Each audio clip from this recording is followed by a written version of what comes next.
ang mga kwento ng pag-ibig, kwento ng buhay at kwento ng pag-asa dito sa Barangay Love Stories. Love Stories.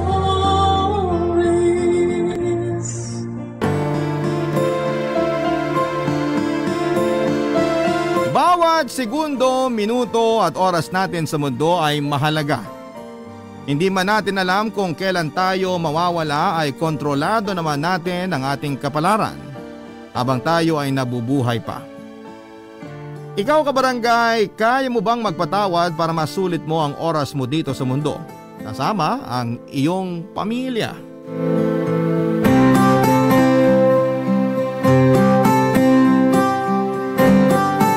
Dear Papa Dudut, isang pagbati po sa inyo at sa mga listener ng Barangay Love Stories. Ako po si Crystal, tubong Pangasinan at panganay sa 5 magkakapatid. Housewife po ang mama ko na si Virgie habang ang papa ko naman na si Joaquin ay nagtatrabaho noon bilang isang hotel security sa Dubai. Parehas pong hindi nakagraduate ng kolehiyo ang mga magulang ko. Kahit gusto nilang mag-aral noon, mahirap ang buhay, kaya hanggang high school lamang ang natapos nila. Maaga rin akong dumating kaya nawala na sa priority nila ang pag-aaral noon. Laging sinasabi sa akin ni na mama at papa na mahirap talagang makahanap ng trabaho kung wala kang college diploma. Kaya pangarap ko talagang makapagtapos ng kolehiyo. Gusto ko kasing maging chef sa isang international hotel. O kaya ay sa barko para naman maiparanas ko sa pamilya ko ang masaganang buhay. Hindi naman po kami naghihirap ng husto. Pero sapat lang kasi ang kinikita ni Papa sa abroad para buhayin at pag-aralin kami. Naitataguyod naman niya kami pero nakakalungkot nga lang dahil lumaki na lamang kaming magkakapatid na hindi siya nakakasama. Kada 2 taon lang kasing umuuwi dito sa Pilipinas si Papa. At halos 3 buwan lamang siyang magstay tapos ay aalis na ulit. Yun naman talaga ang masakit na realidad sa buhay ng OFW. Kailangan mong iwan ang pamilya para kumayod. Kesa naman sama-sama nga kayo pero nagugutom naman. Lalo pat walang masyadong oportunidad dito sa Pilipinas para sa mga katulad ni Papa na walang tinapos. Kaya kahit mahirap para sa kanya ay kailangan niya kaming iwan dito sa Pilipinas. Second year college ako noon, Papa Dudut, at nag-aaral sa Maynila ng kursong Hotel and Restaurant Management. Nang isang araw ay tinawagan ako ni Mama at hindi ko makakalimutan ang pag-uusap naming yon, Papa Dudut.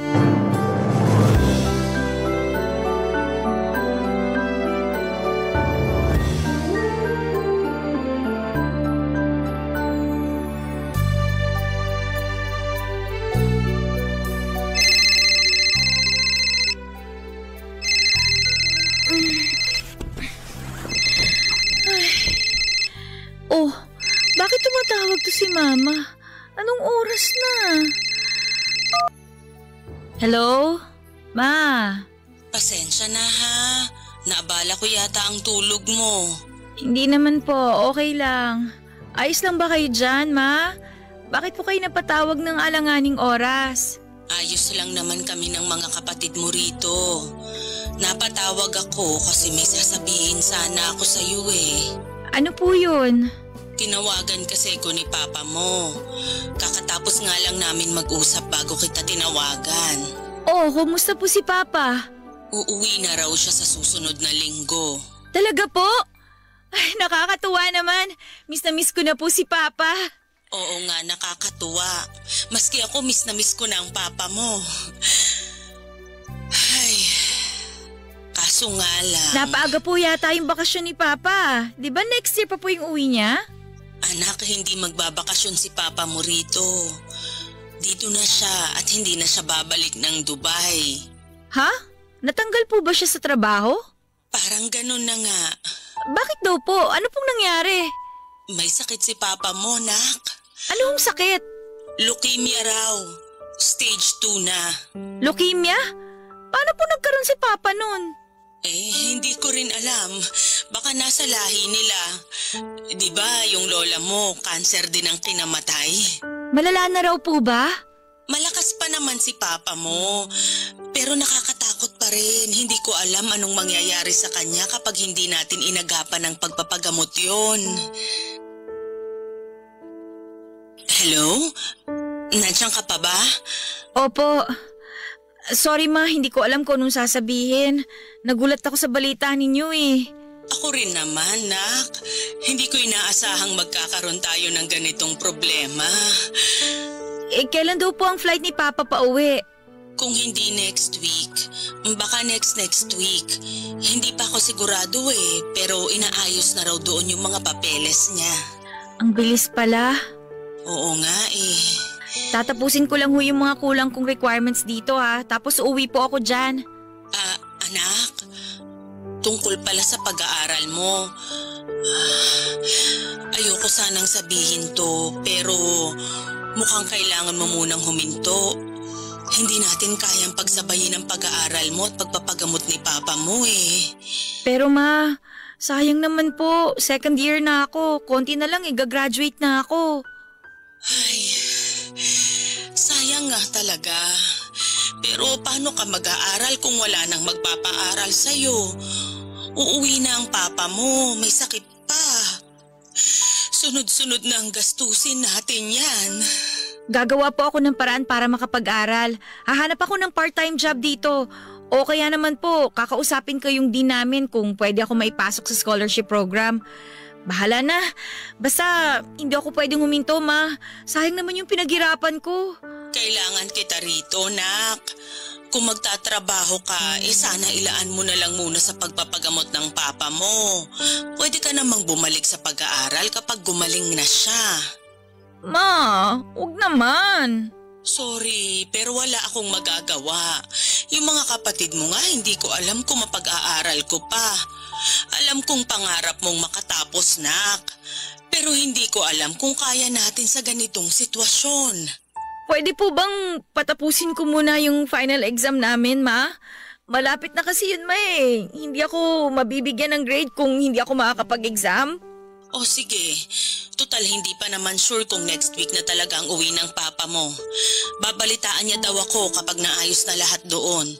Tapusin mo na muna lahat ng kailangan mong tapusin dyan. Okay po, ma. Balitaan niyo na lang po ako tungkol kay Papa, ha? Nag-aalala po ako dito. Sige, siya, magpahinga ka na. Huwag kang masyadong mag-isip, basta't ipagdasal mo lang lagi ang papa mo, ha? Opo, ma. Ingat po kayo lagi dyan, ha? Bye, ma. Bye, anak. Papadudod para kong sinakloban ng langit at lupa noong nabalitaan kong may sakit ang tatay ko. Nagalala ako dahil hindi biro ang leukemia at marami ang namamatay sa ganong klase ng sakit. Bukod doon ay hindi na rin gumaling ang mga taong yon na may leukemia. Mapapahaba na lang ng kaunti ang buhay kung ipapagamot mo ito. Habang buhay nang pahihirapan si Papa ng sakit niya at masakit sa akin na isipin yon. Bukod sa pag-aalala ko sa kalagayan ni Papa ay gumugulo rin noon sa isipan ko ang sama ng loob dahil kailangan kong huminto ng pag-aaral. Tao lang naman ako, Papa Dudut, at naaawa man ako sa tatay ko, syempre ay nadidismaya rin ako na pati pangarap ko ay naapektuhan ng sakit niya. Pero bilang panganay ay wala naman akong choice. Ako naman talaga ang magsasakripisyo sa aming magkakapatid sa ganong klase ng sitwasyon. Nakakaawa lang din dahil baka pati ang mga nakababata kong kapatid ay pahintuin na rin sa pag-aaral kung hindi namin kakayanin ang laki ng gastusin sa pagpapagamot kay Papa. 3 linggo pa akong nagstay sa Maynila para tapusin lahat ng kailangan kong isubmit na project sa eskwelahan. Ipinaliwanag ko sa mga professor ko na kailangan kong umuwi sa Pangasinan dahil may sakit ang tatay ko. At naiintindihan naman nila kaya pumayag sila na bigyan ako ng special exam. Sa 3 linggo na yon ay halos wala akong tulog dahil sabay-sabay ang submissions at pag-review ko sa exam. Dagdag pa ang pag-aalala kung anong nangyayari sa amin dahil sa pagsubok na ibinigay noon sa aming pamilya. Noong natapos ko na ang lahat ang mga kailangan kong gawin, umuwi na ako sa amin sa Pangasinan, Papa Dudut.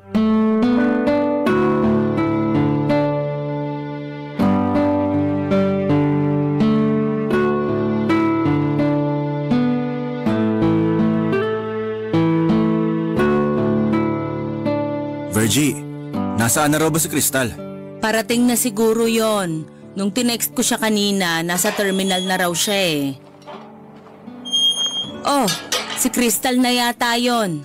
Pagbubuksan ko na ng pinto. Sandali, ako na. Maupo ka na lang dyan. O sige.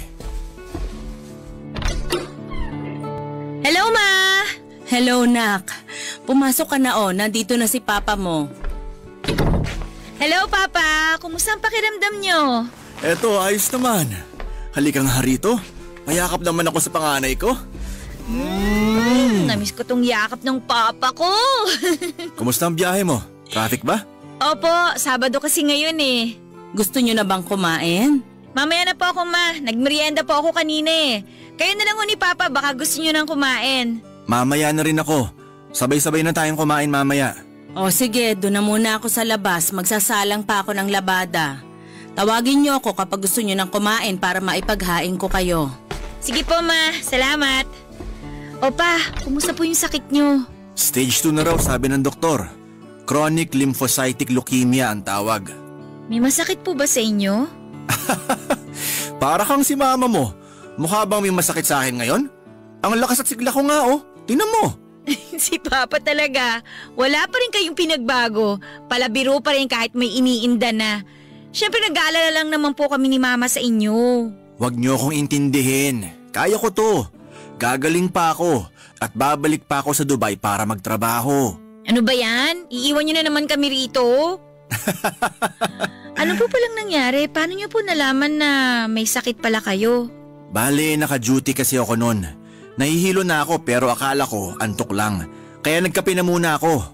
Pero pagtapos ko magkape, hindi pa rin nawala yung pagkahilo ko kaya nagtaka na ako. Tapos yun, nawala na ako ng malay at natumba. Buti po may nakakita kaagad sa inyo nung natumba kayo, no? Oo, meron naman akong mga kasama nun eh. Tapos ano po nangyari? Itinakbo na ako nun sa ospital. Tapos may test silang ginawa sa akin.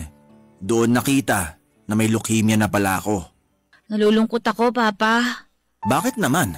Kasi po, parang sandali ko lang kayong nakasama sa buong buhay ko dahil nga nasa ibang bansa kayo at nagtatrabaho. Tapos ngayon naman na umuwi nga kayo, may sakit naman. Ang unfair naman ni Lord. Kung makapagsalita ka naman, parang mamamatay na ako. Hindi naman sa ganun, Pa. Tsaka anak, huwag ka magtampo sa Panginoon, ha? Hindi siya unfair. Siguradong may dahilan kung bakit kailangang mangyari sa pamilya natin tong pagsubok na to. Manalig ka lang sa Kanya. Okay po. Huwag kang mag-alala. Lalabanan ko tong sakit ko para makasama ko pa kayo ng mas matagal. Promise po yan, Pa. Oo naman, promise. Magbibihis lang po ako at magpapahinga sandali sa kwarto. O sige, pag gusto mo nang kumain pumunta ka lang sa kusina. Hihintayin ka namin bago kami maghapunan. Sige po, Pa.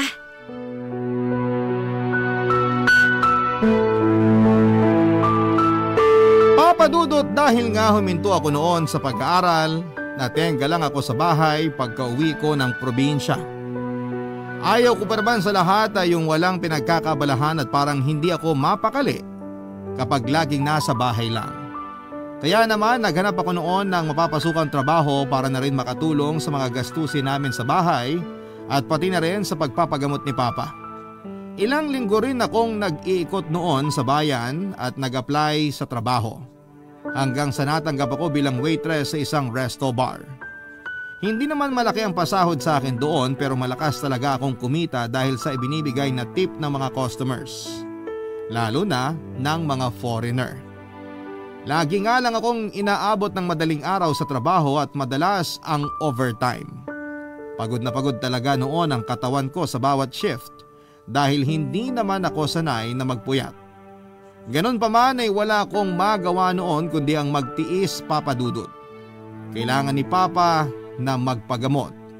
At sa ganong panahon kung saan hindi niya kayang mag-provide sa amin dahil nga sa may sakit siya, ako bilang panganay na anak ang may responsibilidad na tumayo para sa aming pamilya. Para lumakas ang loob ko ay inisip ko na lang noon ang sinabi sa akin ni Papa na merong dahilan kung bakit ibinigay ng Diyos sa amin ang pagsubok na ito. At hindi rin kami pababayaan ng Panginoon sa gitna ng unos na naranasan ng aming pamilya. Barangay Love Stories. Barangay Love Stories. Papa Dudut, physically demanding talaga ang trabaho ko bilang isang waitress. Lagi ako nagbubuhat ng mga mabibigat na tray, pati na ang mga case ng beer. Bukod doon ay kalaban din ang katawan ko ang puyat. At kung minsan ay nalilipasan na rin po ako ng gutom. Kaya naman hanggat makakaya ko ay bumabawi talaga ako ng pahinga at inaalagaan ko rin ang sarili ko para makaiwas sa pagkakasakit. Kung sakali kasing magkasakit din ako, makakadagdag pa ako sa gastusin namin at wala ring kakayod para sa kakainin at pangmatrikula ng mga nakababata kong kapatid. Katagalan naman ay naging mas madali na para sa akin ang trabaho dahil nasanay na ang katawan ko. Nairaraos din namin ang buhay noong panahon na yon dahil nagbibigay naman ng pinansyal na tulong ang mga kapatid ni Papa. Lagi po silang nakaalalay sa amin at naasahan din namin sila sa ibang bagay gaya na lamang ng pagsama kay Papa sa ospital kapag may check-up siya. Minsan kasi hindi ko na magawang samahan si Papa kapag maaga ang check-up niya dahil puyat na puyat ako at pagod pa galing sa trabaho. Bukod sa pera, lubos din ang ibinibigay na suporta sa amin ng mga kapatid ni Papa, kaya naman pinagpapasalamat ko rin sa Diyos na nabiyayaan kami ng napakabait na mga kamag-anak. Hindi nila kami pinabayaan ang mga panahong kailangan namin sila. Nang mga panahong yon, Papa Dudut, ay sinantabi ko na muna ang pangarap kong makapagtapos ng pag-aaral. Nakikita ko noon kung paano maapektuhan sa sitwasyon namin ang mga kapatid ko at parang nadudurog ang puso kong makita silang nahihirapan. Lagi ko ngang sinasabi noon na kahit ako na lang sana ang magutom, mahirapan o huminto sa pag-aaral, wag lang ang mga kapatid ko. Ipinangako ko noon kay Papa na hanggat mahina at nagpapagaling siya, ako na muna ang bahala kay Mama at sa mga kapatid ko. Kaya lahat ng pangarap ko para sa sarili ko ay sinantabi ko na muna, Papa Dudut.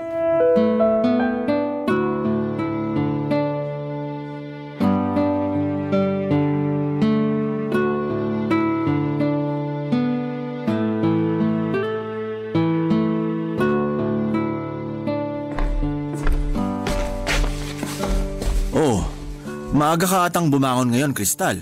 Opo pa, day off ko po kasi ngayon eh. Gusto ko sanang masulit yung araw na kasama kayo. Total marami naman po akong oras na magpahinga mamaya. Ganun ba? Sige. Nag-almusal ka na ba? Hindi pa po. Kayo po ba? Hindi pa rin. Nagluluto pa lang si Mama mo sa kusina. Sabay-sabay na tayong kumain mamaya kapag naihanda na yung almusal. Sige po.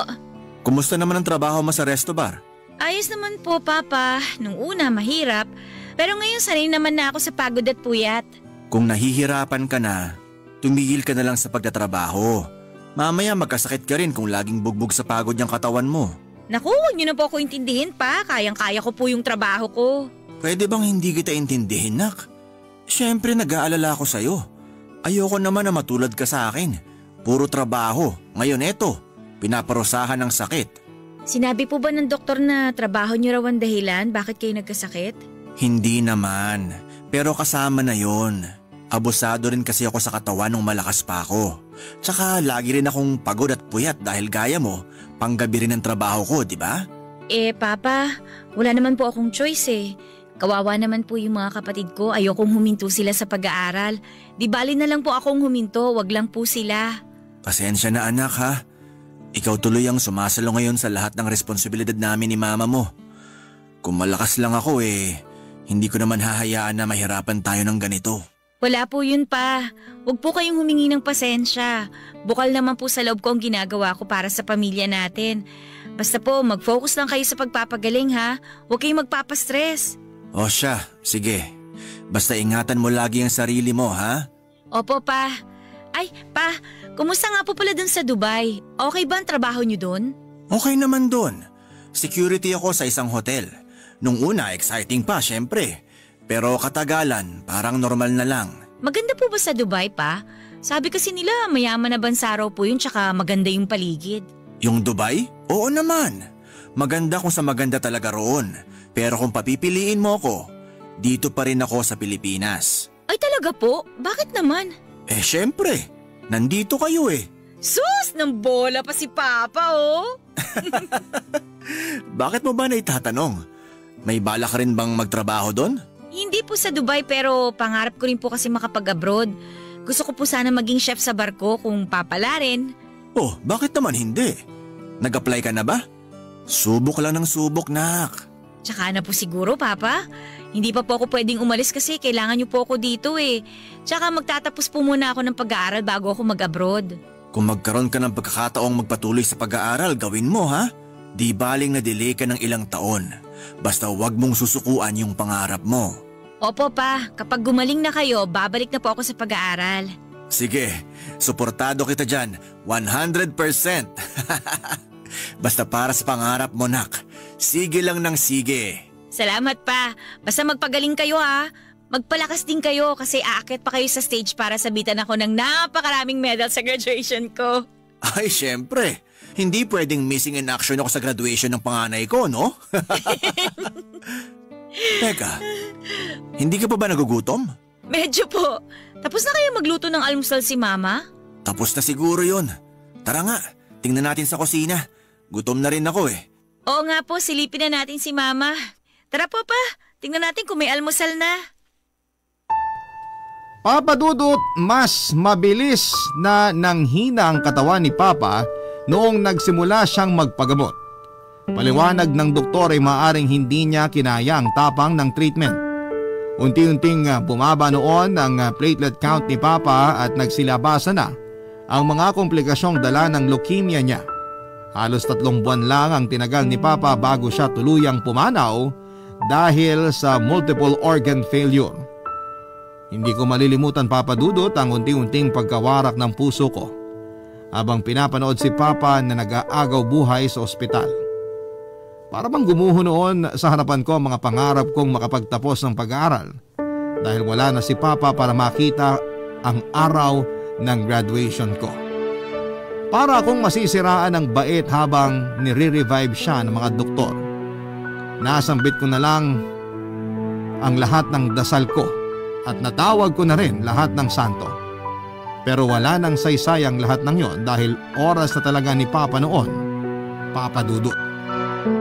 Pakiramdam ko noon na ang unfair sa akin ang buhay. Binigyan nga ako ng panahon na makasama ang Papa ko kaso sandali lang dahil meron naman siyang sakit. Para kong pinaglalaruan at hindi ko maintindihan noon ang nararamdaman ko. Yun pala ang mahirap kapag namatayan. Huminto man ang mundo mo pero patuloy pa rin ang buhay. Noong mawala si Papa ay sabay-sabay ang problema namin. Bukod sa nagluluksa pa kami ay naghihintay din sa amin ang sandamakmak na bayarin galing sa ospital at maging sa funeral home, Papa Dudut.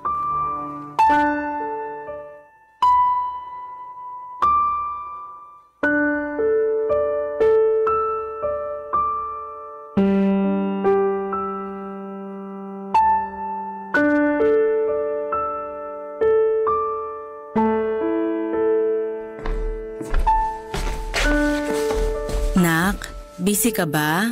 Hindi naman po. Bakit po? Gusto sana kitang makausap eh. Tungkol po saan, Ma? Halika rito, maupo ka sa tabi ko.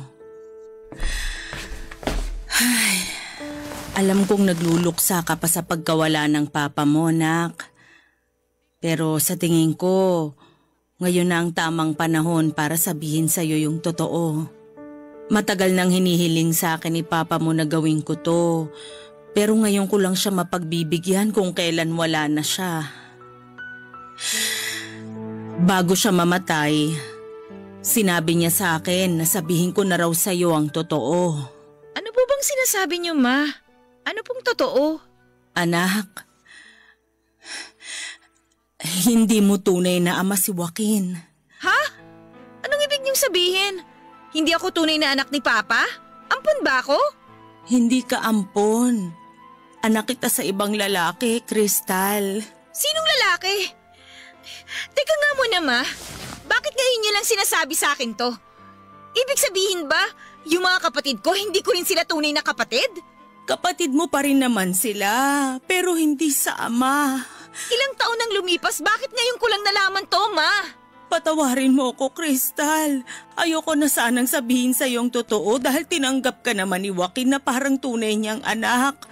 Pero alam ko na maling itago sa iyo ang katotohanan. Sino ang tunay kong ama? Nasaan siya ngayon? Hindi ko alam. Wala akong balita sa kanya. Kahit litrato niya, wala rin ako mapapakita sa iyo. Binura ko na kasi siya sa buhay ko. Ganun na lang yun, Ma? Sasabihin niyo sa akin na ibang tatay ko tapos hindi niyo man lang siya ipapakilala? Paano nangyari na nagkaroon kayo ng anak sa ibang lalaki kung may asawa na kayo? Wala nun si Joaquin dito sa Pilipinas nung mangyari yun. So niloloko niyo si Papa? Habang nagpapakahirap si Papa sa ibang bansa, nandito kayo at may kinakalantari na iba? Paano niyo nagawa yung ganun, Ma? Anak ko, minahon ka. Pinagsisisihan ko na ang nagawa ko. Hiningi ko na ng tawad kay Joaquin yun at pinatawad na niya ako. Kaya nga tinanggap ka niya ng buo at hindi tinuring na iba. Kung pinatawad na kayo ni Papa, ako hindi. Akala niyo ba kay Papa ka lang nagkamali sa ginawa ninyo? Paano naman ako, Ma? Ilang taon niyo akong ginawang tanga. Kung hindi ba nagkasakit at namatay si Papa, sasabihin niyo pa rin ba sa akin ang totoo? Malamang hindi, no? Alam kong nagkamali ako, Crystal. Naintindihan ko kung bakit ganyan ang reaksyon mo. Inaasahan ko nang magagalit ka sa akin. Pero sana mapatawad mo ko. Ako na lang ba ang walang alam, Ma? Yung mga kapatid ko, alam ba nila na hindi nila ako buong kapatid? Walang alam ang mga kapatid mo. Sasabihin ko pa lang din sa kanila. Walang ibang nakakaalam? Yung mga tita mo, alam nilang lahat. Pero huwag kang magalit sa kanila. Nakiusap ako sa kanila na hayaan nilang ako mismo ang magsabi sa'yo. Bakit ngayon niyo lang sinabi sa akin to, Ma? Hindi man lang ako nakapagpasalamat kay Papa. Ni minsan hindi niya pinaramdam sa akin na hindi niya ako kadugo. Sobra-sobra yung kabutihan na pinakita niya sa akin pero hindi ko malang nagawang magpasalamat sa kanya. Patawarin mo ko, Crystal. Hindi ko alam kung kaya kong gawin yun sa ngayon, Crystal, Ma. saan ka pupunta? Hindi ko alam. Gusto ko muna mapag-isa. Hindi ko kayo kayang tingnan. Anak, sandali lang. Huwag ka umalis, nakikiusap ako. Patawarin mo ako, anak. Teka lang, sandali. Iwan niyo nga ako. Hayaan niyo muna ako mapag-isa sa kwarto ko. Hindi ko kayang magtagal dito sa sala dahil nasusuka ako sa pagmumukha ninyo. Crystal, sandali. Anak! Papa Dudut, ikinagalit ko talaga ng matindi ang revelasyon sa akin ni Mama. Dahil na rin siguro sa halo-halong emosyon na nararamdaman ko ng mga panahong yon. Sabay-sabay ang galit, sama ng loob, pati ng pagluluksa ko sa pagkamatay ni Papa. Gulong-gulo din ang isipan ko noon kung dapat ko bang hanapin kung sino ang tunay kong ama. May parte sa akin na gustong malaman kung nasaan na siya. Pero may parte rin sa akin na masama ang loob dahil sa tinagal-tagal ng panahon ay hindi naman niya ako hinanap at kinumusta. Nagdadalawang isip ako noon kung hahanapin ko ba siya o hahayaan ko na lang dahil mukhang hindi naman interesado ang tunay kong ama na makilala ko. Nang mga panahong yon ay lumayas ako sa bahay namin, nakituloy muna ako noon sa isang kaibigan ko na nakatira malapit sa pinapasukan kong resto bar sa bayan. Minabuti ko nang umalis na lamang muna sa amin para magpalipas ng galit ko kay Mama. Kahit na hindi na ako sa bahay namin tumutuloy, linggo-linggo pa rin ako nagbibigay ng pera sa mga kapatid ko, Papa Dudut. Kahit malaki ang galit ko noon kay Mama, ay hindi ko magawang pabayaan ang mga kapatid ko dahil alam kong wala naman silang ibang maaasahan kundi ako lamang. Barangay Love Stories. Barangay Love Stories. Papadudot sa ibang bahay muna ako na nuluyan habang nagpapalipas ng galit kay mama. Nakitira ako noon sa kaibigan ko na malapit sa pinapasukan kong resto bar sa bayan. Nang mga panahong yon ay tuloy-tuloy naman po ang pagbibigay ko ng suporta sa mga kapatid ko. Lahat ng yon ay ginagawa ko at nagbibigay po ako ng pinansyal sa tulong para sa mga kapatid ko para sa pag-aaral nila. Kahit galit ako noon kay mama ay hindi ko naman maatim na pabayaan sila, lalo na ang mga kapatid ko, dahil ipinangako ko noon kay papa noong nabubuhay pa siya na aalagaan ko ang pamilya namin kapag nawala siya. Ang pagsuporta ko sa mga kapatid ko ang nagsisilbing pagtanaw ko ng utang na loob kay papa dahil tinanggap, minahal at binuhay niya ako noon na parang tunay niyang anak. Ikinalulungkot ko ang mabilis na pagkawala ni papa sa amin. Nangihinayang ako noon dahil hindi ko man lang nagawang magpasalamat o bumawi sa kanya bago siya namatay. Ang dami ko pa sanang plano at bala ko pang iparanas sa kanya ang masarap na buhay, kaso'y hindi ko na matutupad ang mga plano kong yon dahil wala naman na siya. Noong nakabukod ako sa amin ay nagkaroon ako ng mahabang panahon para magnilay-nilay. Na-realize ko na ang ikli lamang pala talaga ng buhay, lalo na kapag tinamaan ka ng malubhang sakit. Anumang oras ay pwede kang mawala dito sa mundo. Gaya na lamang ni Papa, na halos buong buhay niya ay kumakayod siya para sa amin. Tapos sa isang iglap, may sakit na siya. At doon na nga nagwakas ang kwento ng buhay niya. Nakakatakot mang isipin pero hindi natin alam kung gaano karaming oras na lamang ang natitira sa atin dito sa mundo. Napag-isip-isip ko noon na nagsasayang lamang ako ng oras noong galit ako kay mama.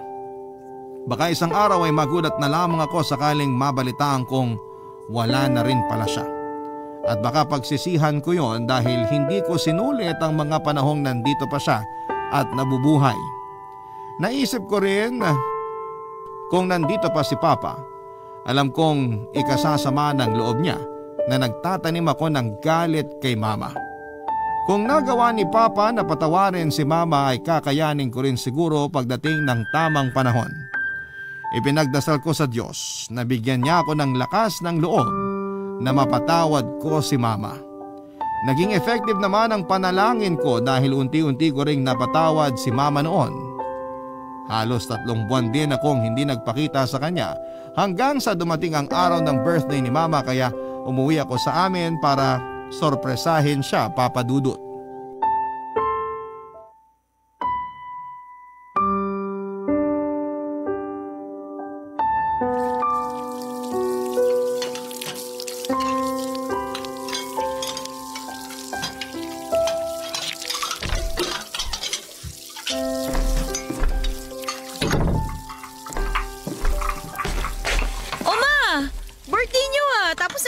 Ng plato? Oh, Crystal! Hindi kita napansin. Nandyan ka pala. Happy birthday po, Ma. Eto po, may dala akong cake para sa inyo. Naku, nagabala ka pa. Salamat, nak. Pakilapag na lang dyan sa mesa. Oh, bakit kayo umiiyak, Ma? Ikaw kasi Bigla-bigla kang sumusulpot dito. May dala ka pang cake. Nakakagulat ka naman. Wala ka pa rin pinagbago talaga, Ma. Ang drama mo pa rin. Kumusta naman po kayo dito? Ayos naman. Ikaw, kamusta ka? Ang tagal mong nawala. Grabe ang pag-aalala ko sa'yo. Huwag kayong mag-alala, maayos naman po ako. Doon po ako tumuloy sa kaibigan ko. Mabuti nga kasi malapit siya doon sa resto bar . Hindi ako nahihirapan sa pag-uwi pag galing ako sa trabaho. Kinuwento nga pala sa akin ng kapatid mo na nagbibigay ka pa rin daw ng pambaon nila sa eskwela. Salamat, anak. Hindi mo pinabayaan ang mga kapatid mo kahit may galit ka sa akin. Hay nako, ang daldal talaga ni Bunso. Sabi ko wag nang ipaalam sa inyo . Alam mo naman yung batang yun. Numero 1 tsismoso. Hindi po ba kayo pinahihirapan ng mga bata rito? Kayo lang po mag-isa. Sanay naman ako sa mga yon. Nung nasa Manila ka at nasa abroad ang papa mo, di ba kami lang naman ang magkakasama rito? Ay, o nga po pala. Anak, gusto ko lang uling humingi ng tawad sa'yo. Alam ko, hindi ako nakapag-sorry ng maayos nung huli tayong nag-usap eh. Nandito ka ngayon, kaya sa tingin ko naman napatawad mo na ako. Pero gusto ko pa rin makapag-sorry sa'yo ng maayos. Ma, wala na po yun. Huwag yun ang intindihin yun. Ang totoo niyan, gusto ko rin po mag-sorry sa inyo. Kasi nadala ako ng emosyon ko eh. Nawalan ako ng respeto sa inyo. Alam ko pong may nasabi ako masasakit na salita, kaya sorry po talaga, Ma. Wala yun sa akin, Nak. Sa laki ng pagkakamali ko sa inyo ng papa mo, kulang pa yung mga salitang yun. Di bali po, Ma. Ang mahalaga, napatawad na kayo ni Papa. Tsaka napatawad ko na rin po kayo. Kalimutan na natin yung mga nangyari. Tungkol pala sa tunay mong ama. Kung gusto mo siyang hanapin, tutulungan kita. Pinag-isipan ko nga po yan habang wala ako rito sa bahay. Inisip ko kung hahanapin ko pa ba siya. Pero wag na lang siguro, Ma. Bakit naman? Hindi rin naman po niya ako hinanap eh. Baka hindi niya ako gusto makilala. Sigurado ka ba, Nak? Ayaw mo makilala kung sino ang tunay mong ama? Mukhang tahimik na po ang buhay niya ngayon. Baka po may bago na siyang pamilya. Ayoko na magulo pa sila kung sakali. Sige. Basta kung magbago ang isip mo, pwede kitang tulungan na hanapin siya. Hindi na naman po importante kung sinong tatay ko, Ma. Ang mahalaga naman po kayo ang naging nanay ko. Kontento na ako roon, Ma. Salamat, anak. Tsaka may tatay naman ako eh. Hindi ko man siya kadugo, hindi naman niya ako tinuring na iba, di ba po? Tama ka dyan. Napakaswerte natin kay Joaquin. Tinanggap ka niya at minahal. Ako naman, pinatawad niya. Napakabait ng asawa ko. Ay, sumalangit nawa siya. Sana lang mas mahabang panahon pa po yung pinagkaloob ng Diyos sa amin para nakasama ko siya, no? Oo nga. Ma, may sasabihin nga po pala ako sa inyo. Ano yon? Kung babalik po ba ako dito sa bahay, welcome pa po ba ako? Abay, syempre naman. Kahit kailan, lagi kang welcome dito, no? Babalik ka na ba? Kung okay lang po sa inyo. Oo naman, okay talaga yan. Miss na kaya kita rito kung alam mo lang. Okay, babalik na po ako, Ma. Ang bait talaga ng Panginoon. Lahat ng dasal ko natupad ngayong araw ng birthday ko. Ano po bang pinagdasal niyo? Ipinagdasal kong mapatawad mo na ako at sana umuwi ka na rito sa bahay. Natupad nga po lahat ng dasal niyo, Ma. Ang galing naman. Itong cake nga pala. Baka gusto mo nang kumain. Ay, sandali lang po. Humiling po muna kayo bago natin hiwain yung cake. Kailangan pa ba? Natupad na nga ang mga hiling ko. Si Mama talaga. Tatawagin ko lang yung mga kapatid ko, Ma, para kakantahan namin kayo ng happy birthday. Sige. Maghahain na rin muna ako habang tinatawag mo sila. Papa Dudut, matapos kong sorpresahin sa bahay si Mama noong birthday niya, ay umuwi na ulit ako sa amin. Naawa rin kasi ako kay Mama noon dahil mag-isa niyang inaasikaso ang bahay at inaalagaan ang mga kapatid ko. Tumatanda na rin si Mama noon at alam kong hindi na madali para sa kanya ang gumawa ng mga gawaing bahay ng mag-isa. Habang nagtatrabaho ako noon bilang waitress ay tumatanggap naman si Mama ng labada bilang sideline niya para kumita rin ng pera. Nagtutulungan kaming dalawa ni Mama noon na itaguyod ang pamilya namin at pag-aralin ang mga kapatid ko. Malaki ang naging epekto sa relasyon naming mag-ina ang pagtutulungan naming dalawa ni Mama. Mas lalo pa kaming naging close sa isa't isa at naging mas madali para sa amin na tanggapin ang pagkawala ni Papa. Magkasama kaming pinatibay ng mga hinarap naming mga pagsubok, Papa Dudut.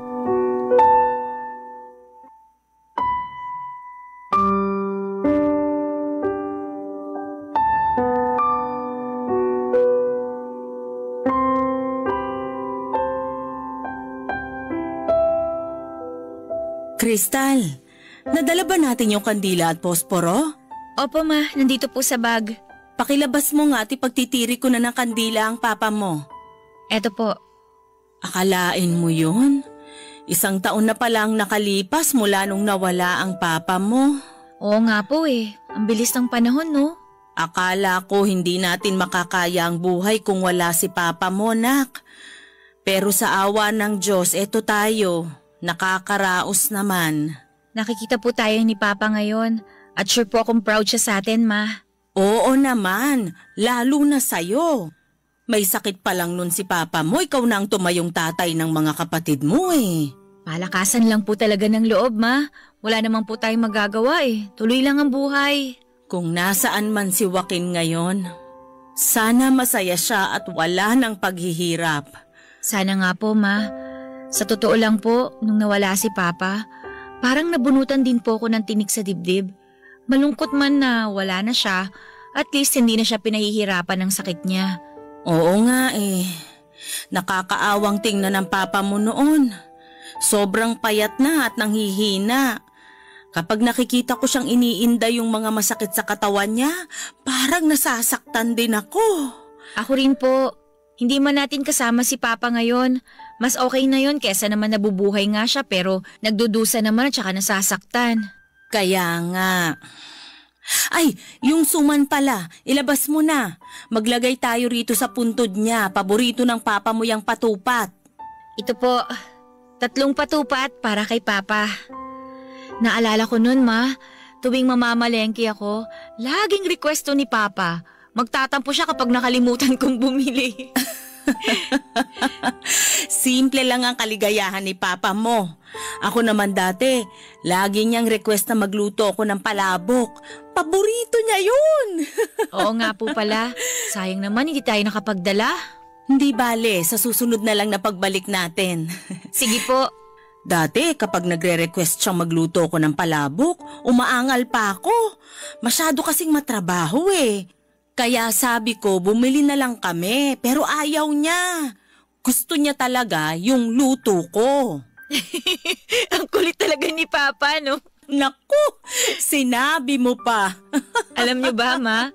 Ilang buwan bago mamatay si Papa, nag-usap kaming dalawa. Tungkol saan? Ginanong ko siya noon kung maganda ba sa Dubai. Sabi niya maganda raw doon. Pero mas gusto pa rin niya rito sa Pilipinas kasi nandito tayo. Bolero talaga yung papa mo. Yan nga rin po yung sinabi ko sa kanya eh. Naikwento ko rin po sa kanya na balang araw kapag natapos na po ako sa pag-aaral, gusto ko rin makapag-abroad gaya niya. Oh, anong sabi niya? Ayun, suportahan daw po niya ako. Sabi ko nga na magpagaling po siya eh, para mapanood niya ako sa graduation. Kaso sayang, wala na po siya. Hindi na niya ako makikitang magtapos kung sakali. Anak, kung gusto mo mag-aral, gawan mo ng paraan. Baka may scholarship ka naman na pwedeng makuha. Huwag puro kami ang alalahanin mo ha. Isipin mo rin ang sarili mo at mga pangarap mo. Kung pangarap mong makapagtapos ng pag-aaral, suportado rin kita dyan, syempre. Talaga po? Oo naman. Hindi man makakapunta ang papa mo sa graduation mo, edi ako na lang. Kami na mga kapatid mo. Salamat ma ha. Hindi ko po kayo bibiguin. Salamat din. Dahil napakabuti mong anak sa amin ng papa mo at napakabuti mo ring ate sa mga nakababata mong kapatid. Papa Dudut, kung meron mang naging aral sa akin ang mga pinagdaanan ko sa buhay, yon ay ang magpatawad. Masyadong maikli ang buhay para sayangin natin ito sa sama ng loob at galit. Hayaan nating madama natin ang ating emosyon at pag lumipas na ito ay matuto tayong magpatawad at mag-move on. Dahil sa pagpapatawad ko kay mama, mas lalo pang tumatag ang pamilya namin at ngayon ay hawak kamay naming hinaharap ang anumang mga pagsubok sa buhay. Sa ngayon ay nakakaraos naman po kami. Yung kapatid kong sumunod sa akin, sa awa ng Diyos, ay graduating na ng high school. Yung iba kong mga kapatid ay puro top din sa klase nila at napakasipag mag-aral. Kaya naman kahit mahirap ang maging isang breadwinner, ay nilalakasan ko ang loob ko at laban lang ng laban. Ako naman ay ginamit ko ang experience ko sa resto bar at nag-apply ako sa barko bilang waitress. Nagsabit din po ako ng application sa ilang mga kumpanya sa abroad sa mga trabahong related sa pagiging waitress o bartender. Kung papalarin ako matanggap, baka umalis muna ako ng bansa sandali para makapag-ipon ng pang-tuition. Para pag-uwi ko sa Pilipinas ay saka ko naman ipagpapatuloy ang pag-aaral ko. Kung hindi naman ako matatanggap, dito na muna ako sa amin at susubukang maging working student. Ano man ang mangyari ay hindi ko bibitawan ang mga pangarap ko dahil pinangako ko kay Papa na tutuparin ko ang mga yon. Wala man siya rito, inaalay ko naman sa kanya ang lahat ng tagumpay na nakamit ko at makakamit ko pa. Maraming salamat po sa inyo, Papa Dudut, sa pagbabahagi ng kwento ko sa Barangay Love Stories. Sana kahit papaano ay mayroong ma-inspire sa mga pinagdaanan ko, lalo na ang mga breadwinner ng pamilya. Yung mga may galit sa kanilang magulang o sa mga nawala ng mahal sa buhay, sana po ay makuha ninyo na ang inyong katahimikan. Makuha ng inyong puso ang magpatawad. Alam kong hindi madaling proseso pero palalayain ng pagpapatawad ang mga kalooban ninyo mula sa sakit. Basta laban lang ng laban anuman ang mga pagsubok sa buhay. Isang taus-pusong pasasalamat po sa inyo, ang inyong forever kapuso at kabarangay, Kristan.